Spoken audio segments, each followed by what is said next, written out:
জাহান্নামীর একটা করে ঢুকবে, উপর এক বালতি করে গরম পানি, ওই গরম পানিতে পুরো গা পুরো দেহ ঝলসে যাবে। এরপরে ফেরেশতারা হাতুড়ি নিয়ে দাঁড়িয়ে থাকবে, পিটানো শুরু করবে। পিটাতে পিটাতে মাসেলগুলোর হাড্ডিগুলো থেতলে যাবে। জাহান্নামের আগুনে জ্বলতে জ্বলতে যখন চামড়াগুলো গোশতেগুলো ঝলসে যাবে, রব্বুল আলামিন নতুন করে চামড়ার গোশত গায়ের মধ্যে ফিট করে দিবে। ওই চামড়া গোশত আবার ঝলসাবে, আবার ফিট।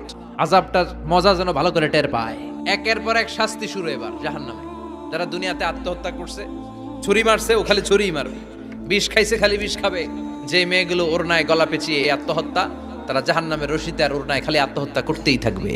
যারা স্মার্টফোনের ভিতরে ইন্ডিয়ান নায়িকাদের কোমর দোলানো ডান্স দেখেছে, অশ্লীল ভিডিও দেখেছে, জাহান্নামের গরম শিক চোখের ভেতরে ঢুকিয়ে দেওয়া হবে।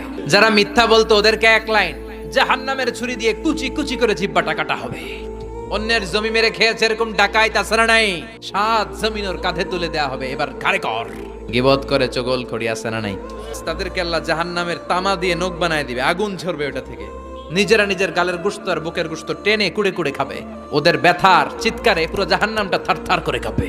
যারা যাকাত দেয় নাই, জাহান্নামের টেকো সাপ, যেই সাপ কামড় দেওয়ার সাথে সাথে দেহটা নীলাভ, 70 গজ জামিনে ঢুকে যাবে। আবার সাপ ওখান থেকে ছোবল দিয়ে বের করে পা থেকে পেঁচাতে পেঁচাতে কোমরে একটা টাইট। পারবেন সহ্য করতে? আল্লাহ জাহান্নাম থেকে তুমি আমাদের বাঁচাও।